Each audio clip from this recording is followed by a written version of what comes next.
พี่น้องได้ยินเสียงหยังบ่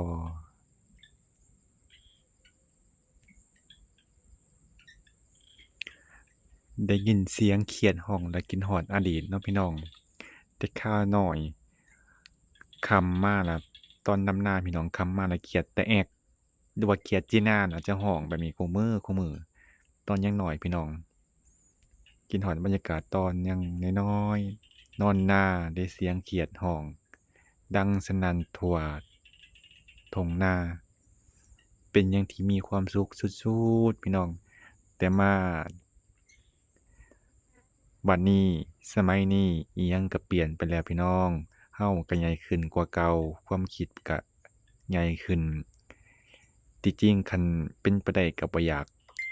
ใหญ่เดะพี่น้องอยากเป็นเด็กน้อยบ่ต้องคิดอิหยังบ่ต้องเฮ็ดอิหยังมากมาย